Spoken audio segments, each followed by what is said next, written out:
Estamos de volta com o nosso programa Palavra e Vida. Nós estamos percorrendo o Catecismo da Igreja Católica.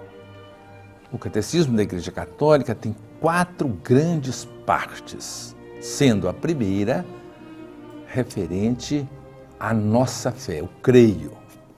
A segunda, a celebração da nossa fé, especialmente no caso, os sacramentos da Igreja. A terceira parte fala do comportamento, da ética, da moral cristã. E tem uma quarta parte, menor, que fala da oração.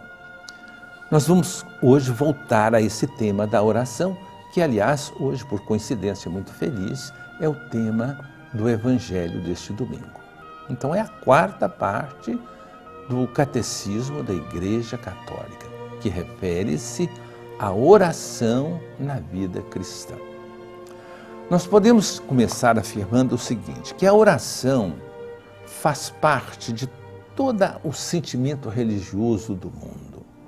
Em qualquer religião, você vai encontrar, de alguma maneira, esta atitude de colocar-se diante do mistério, seja ficando em silêncio, seja falando e seja oferecendo alguma coisa à divindade. E também, na nossa Bíblia Sagrada, nós vamos encontrar que desde o começo nós encontramos vários tipos de oração.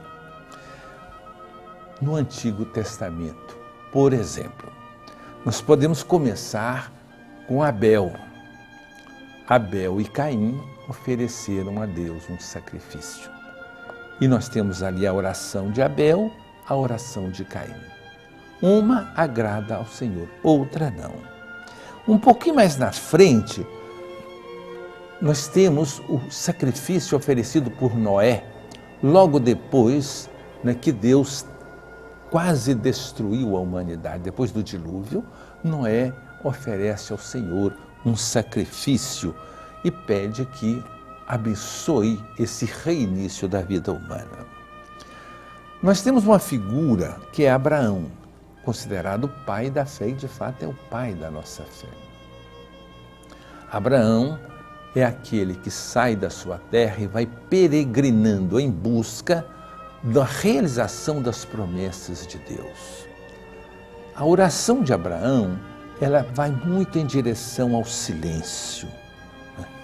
Mas todo lugar que Abraão permanece um pouco de mais tempo, ele ergue um altar ao Senhor. Abraão é aquele que foi provado na sua fé. Deus promete e parece que a promessa de Deus não vai se realizar. Então Abraão, ele recolhe-se ao silêncio, esperando a realização das promessas de Deus. Vocês devem lembrar que uma vez Abraão intercede pelas cidades pecadoras, Sodoma e Gomorra. Ele quase, vamos dizer, ele negocia com os enviados de Deus para que poupe essas 2 cidades. Jacó. Em Jacó nós temos um episódio muito misterioso que tem despertado a curiosidade e a reflexão de muitas pessoas, de muitos teólogos, que é a luta de Jacó com o anjo. Quando ele regressa à sua terra, e ele vive um momento de muita angústia, e ele está sozinho. E de madrugada um estranho luta com ele. Na tradição cristã, a gente vê aqui a insistência. Jacó não se entrega, Jacó luta com Deus, por isso ele ganha o nome de Israel, aquele que luta com Deus. De certa maneira, a vida humana é um pouco isso, é uma luta com o mistério. Esse episódio, então, ele realmente pode nos inspirar muita coisa. Moisés é uma personalidade central na Escritura. Livro do Êxodo, Deuteronômio, Levítico, o Números, Moisés é aquele que falava com Deus face a face. Tem aquela primeira experiência dele no monte, quando ele se encontra com aquela sarça ardente. E ele então ali também, ele discute com Deus. Deus lhe dá uma tarefa, mas ele resiste, ele discute e finalmente ele aceita a tarefa.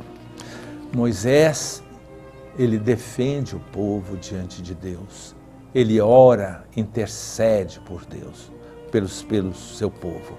Então Moisés também é um exemplo de oração. No livro de Samuel, nós temos uma figura que é a sua mãe, Ana, que por ocasião de uma visita a um santuário, ela tem uma oração silenciosa de sofrimento, de choro. Ela não tem filhos e quer ter um filho. É a oração das pessoas humilhadas.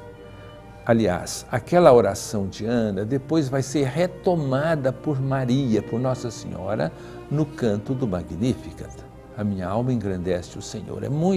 Há um paralelo bastante interessante quanto a isso. Então, Samuel é o fruto desta oração.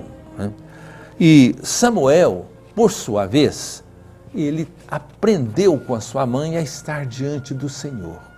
E com o sacerdote Eli, ele aprende a escutar o Senhor.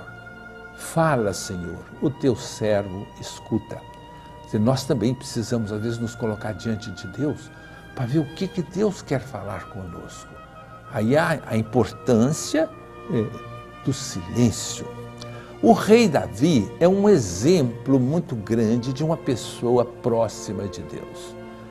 Davi, ele passa para a tradição como sendo um rei poeta, um rei que fez muitos salmos.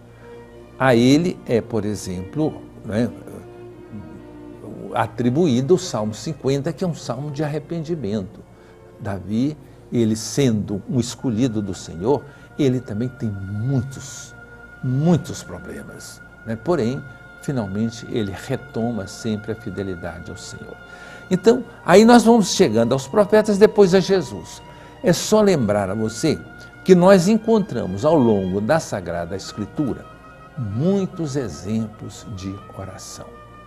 A quarta parte do nosso catecismo da Igreja Católica tem como tema a oração na vida cristã.